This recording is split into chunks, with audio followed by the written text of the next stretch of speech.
আমার ভালো লাগে পশ্চিমবঙ্গের এই মুখ্যমন্ত্রীকে গাধা চাকরি করে মেধা মার খায়, এতে আমি খুশি। দেখুন, একজন সাধারণ জনগণ পর্যন্ত এই পশ্চিমবঙ্গের মুখ্যমন্ত্রীর পর কতটা বিরক্ত। তাকে জিজ্ঞেস করা হয়েছিল যে এই রাজ্যের মুখ্যমন্ত্রী আপনি কাকে চান। তিনি দেখুন কটাক্ষ করে বলেছেন যে এই রাজ্যে মেধা মার খায় আর গাধা চাকরি করে। কি পরিমাণে বিরক্ত হলে এরকম একটি কথা বলতে পারে, এবং এই কথা যে সর্বত সত্য সেটা আপনারা এর আগে দেখেছেন।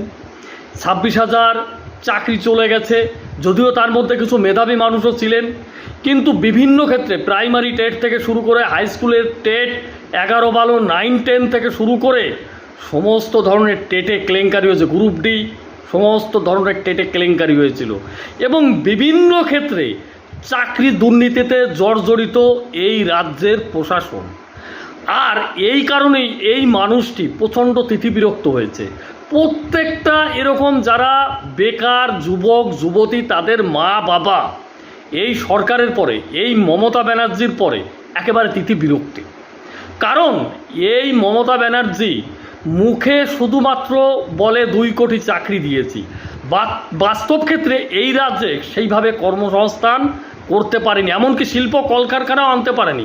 অথচ আমার আপনার করের টাকায় শুধু বিদেশ ঘুরে বেরিয়েছেন শিল্প আনার নাম করে।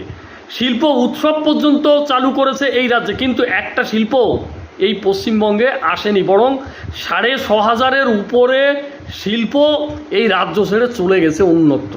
তার মানে কি বোঝা যাচ্ছে?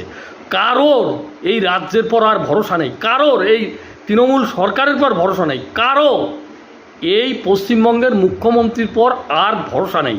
তাই এই সাধারণ মানুষ, একজন সাধারণ দরিদ্র ক্লান্ত খেটে খাওয়া একজন মানুষ, সে পর্যন্ত মুখ্যমন্ত্রীকে কটাক্ষ করতে ছাড়ছে না। জয় শ্রীরাম।